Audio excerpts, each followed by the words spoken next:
All right, guys, welcome to Dropping Dimes, episode 11, brought to you by Four Corners Words. I'm your host, Flav Oriana. And look, guys, we got some breaking news that happened earlier today. Paul George ended up signing an extension, 5 years, $226 million. So, yes, he is officially staying in La La Land. He's officially staying with the LA Clippers. So this is huge for the Clippers because now they have some type of direction. Now they're able to figure out where exactly they're going to be able to go. And the Clippers have one domino that fell down. So that's great. Now the next domino is Kawhi Leonard. Now, if you guys don't know, Kawhi Leonard is expected to be a free agent after this year. He has a player option. He has the ability to opt in or opt out. If he opts out, of the contract, then he's able to, re-sign with the Clippers for more money or sign with a different team. Paul George, on the other hand, he did not want to take that chance. He wanted to extend. He wanted to show his loyalty. So, yes, Paul George is officially with the Clippers for now this year and the next 4 more years after that. So, what's going to happen now? What's going to happen now is that Paul George had said in an interview that he's committed. He's committed towards, fixing his wrongs. He says that he has a different approach as how he's gonna handle this season. And actually, we'll see. We'll see what happens. I mean, there's nowhere but up at this point with him and the Clippers, just because the way how he ended up capping off last year after they blew a 3-1 lead to the Nuggets. I mean, I'm sorry, but he has a lot of, improving to do. There's a lot of onus on his plate, a lot of onus on Kawhi Leonard's plate. They came into LA thinking they were royalty, and the the Lakers ended up taking the title, not the Clippers. A lot of people expected the Clippers to make it, but with a lot of the drama, the controversy that was inside that Clippers locker room, it ended up causing a huge divide. It caused a huge divide with the Clippers just because of the load management. And now with Tyronn Lue at the helm, maybe there isn't going to be no load management. But, this is huge for the Clippers. They ended up getting their guy for the next 5 years.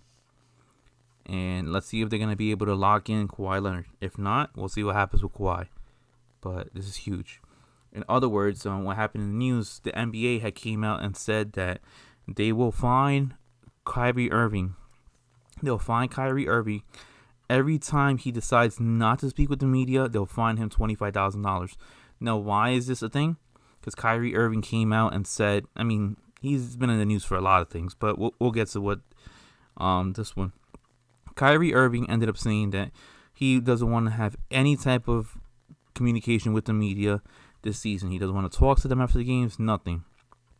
So originally, a lot of us thought, wow, this guy doesn't want to talk to the media. He wants to do everything his way, whatever. The NBA is like, no, he's a superstar. He has to oblige to the rules. He can't just go out and do whatever he wants.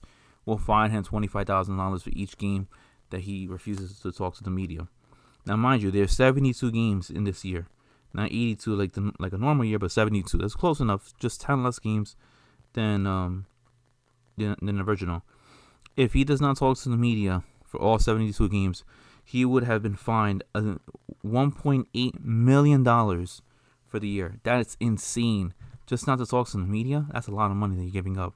All right, that's a lot of money. I know Kyrie is making about like 30, but just to give up 1.8 million, that's ridiculous right there. That's ridiculous. So yeah, Kyrie doesn't want to talk to the media. That means that what? You're going to allow KD to talk to the media, and let him answer your questions, answer everything that has relating towards you. It's going to drive KD insane. If Javier was here, Javier would say that he's toxic. And look, I'm a big Kyrie Irving fan. I don't think you're gonna be able to find a bigger Kyrie Irving fan than me. I try to defend him at any cost, but you really can defend these type of things. You really can.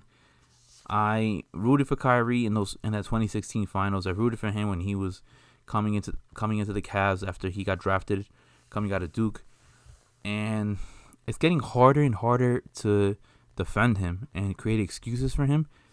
I mean, it's one thing to say that the world is flat and really believe it. It's another thing to come out and say, we don't have any coaches. It's a collaborative effort, that we're doing. But it's another thing to come out and say, hey, I'm not going to talk to the media at all.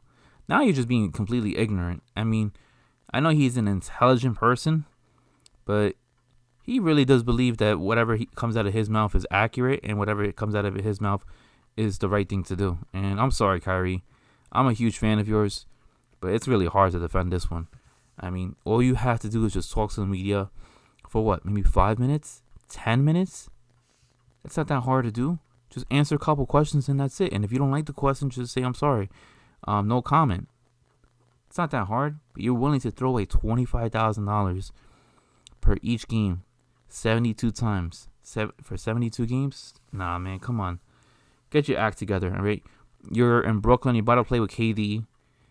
You guys have a quest to capture a title for the very first time in Brooklyn since the Brooklyn Dodgers were in town.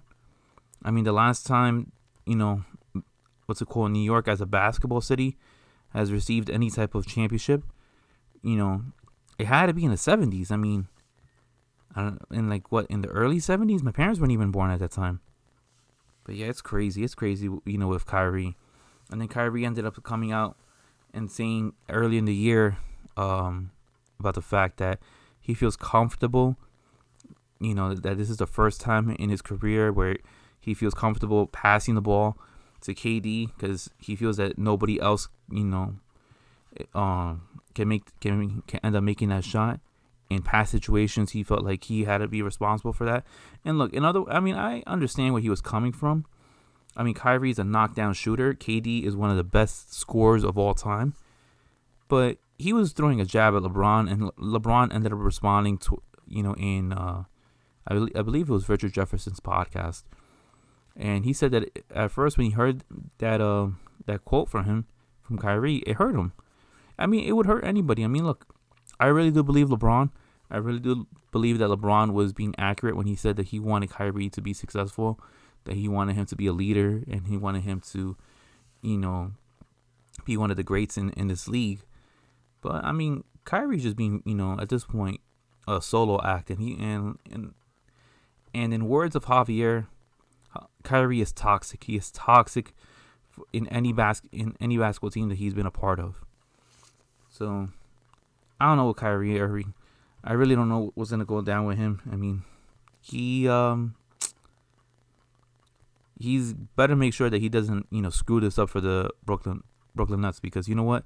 They have a golden opportunity. I mean, there's rumors that the Nets might get James Harden, that they're out of it, but they got a good squad with KD, Kyrie, you got DeAndre, you got Spencer Dinwiddie, Karis LeVert, Jared Allen, you got Joe Harris, and he ended up re-signing Taurean Prince. Come on, man. Like, you can't screw this up. It's a golden opportunity to make it to the finals. This is your best opportunity since you were part of that 2017 Cavs team. But speaking of James Harden, now James Harden went MIA. He went MIA this past week. Didn't want to report towards training camp. He was actually spending time, I believe it was in Atlanta. He was actually spending time in Atlanta with Lil Baby for his birthday. I mean, I saw the video. I mean, he looked pretty dope. I mean, he ended up giving Lil Baby a giant Prada bag with like $100,000 in cash. I mean, I wish I had friends like that. James Harden, give Four Corner Sports a little bit of that $100,000 right there. I mean, it will help out a lot. But anyways, ended up spending time with Lil Baby for his birthday. He ended up going towards Las Vegas. I believe he went to a strip club, if I'm not mistaken. But he just showed it, that he really didn't want to be part of the Houston Rockets organization. He wants out. He demanded a trade, and he ended up finally reporting towards Houston Rockets training camp. I believe it was yesterday, and it really sucks because Steven Silas finally gets his first gig as being a head coach for the very first time, and he has to deal with this nonsense. James Harden, they traded Russ for John Wall. we're interested to see that pairing to go together. But it looks like James Harden doesn't want to budge. He wants out of Houston. He had said in an article, I saw it on the New York Post, that it said in an article that James Harden calls the Houston Rockets the Knicks of the South. Now that kind of hurt. That really kind of hurt probably for Houston fans, just because they were title contenders for so many years. They couldn't overcome the Warriors. They definitely couldn't overcome the Lakers. And now to hear that comment from James Harden, I mean, ouch. Look, it's hard to root for the Knicks. I would love to root for the Knicks.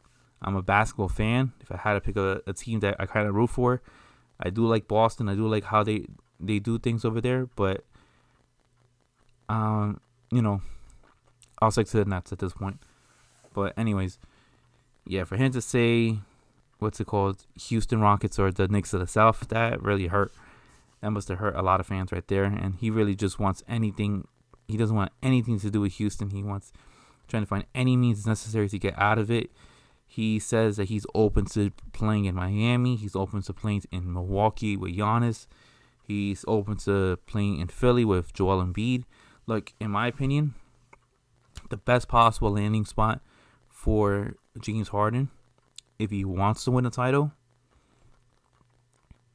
I honestly think that, Miami would be an excellent spot. They have a culture there. They're not going to let James Harden do whatever he wants.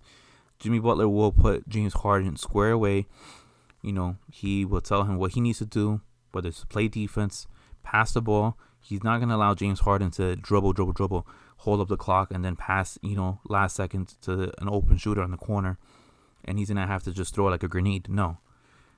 Miami has an established culture. Pat Riley will get in will get in James Harden's face. Eric Spoelstra has, two titles? Two titles, under his resume. He's won 3 titles with the organization because he's been with the organization since, who knows when.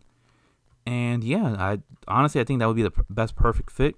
It will be most likely, a repeat if that was to happen of the NBA Finals between the Lakers and Miami. And I think Miami would have the better edge because Bam Adebayo can block, he could defend. He's a rim protector. Jimmy Butler, he's tenacious. He's a great lockdown defender. He's a two-way player. And James Harden, he's one of the best, scorers that we have in the game right now. So, that would be excellent right there.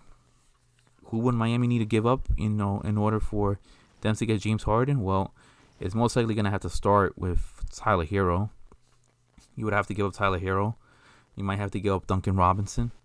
You might have to give up a couple of first-round draft picks. And possibly throw in Goran Dragic, for salary cap purposes. Something like that. That's the only way that I could see, Miami getting James Harden. But it's definitely going to have to include Tyler Hero in any type of package whatsoever. But yeah, guys, look, James Harden really wants out of Houston. Kyrie, him and his shenanigans are always coming into play, whether it's with him not wanting to talk to the media or him, continuing to throw shade at LeBron even after 4 years. After 4 years ago they won the title and he's still trying to prove it to everybody that, he could still run his own team. Clearly he couldn't. Boston was a prime example. And yeah, guys, that covers everything. All right, guys, so thank you for tuning in on episode 11 for Dropping Dimes. Please hit that like and subscribe button, and I will talk to you guys at a later date. All right, guys, peace.